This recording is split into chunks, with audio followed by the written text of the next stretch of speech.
साहब से कि आया ये वाकया सच्चा है या इसके पीछे कोई प्रोपेगेंडा है या उसके साथ कोई दुश्मनी थी या पिंड वालों का उससे कोई मुखासमाना झगड़ा चल रहा था। इस केस के पीछे हकीकत क्या है, आप बताएं।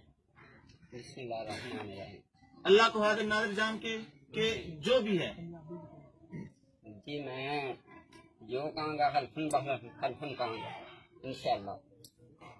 मेरे खेत च काम कर दियां सी औरतां, उत्थे ये वाक़या पेश आया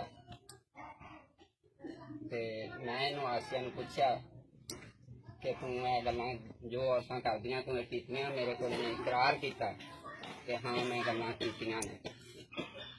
मैं क्या तू क्यों कीतियां ने? उन्हें कहा मैं अपने दीन दियां सारियां किताबां पढ़ियां ने, मैं सारा कुछ जानदी हाँ। ये की जानदियां ने? मैं सारा कुछ जानदी हाँ, ये की जानदियां ने?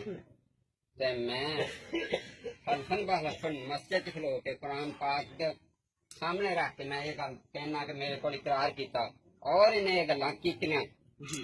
ये और जी भाई अफजल साहब थे, भाई इदरीस साहब, जिन्होंने जो खेत के मालिक हैं, जब ये झगड़ा हुआ तो इनको पता चला, ये मौके पे पहुंचे। मौके पे पहुंचने पर उसने खुद इकरार किया और कहा कि मैंने ये बातें की हैं और साथ उसने ये भी इकरार किया कि मैं अपने दीन को अच्छी तरह समझने वाली हूँ, जानने वाली हूँ और ये बातें ऐसी हैं। और मैं हल्फन ये बात भी करता हूँ कारी साहब, और इस गांव में किसी से किसी की कोई अदावत नहीं है जी। इससे पहले कोई जाती अदावत नहीं है। वो कितने अरसे से गुजार रहे थे? कोई 10-20 साल से पहले मेरा काम, मेरे खेत में फालसा तोड़ती थी और भी काम करती थी, किसी से कोई मसला नहीं जी।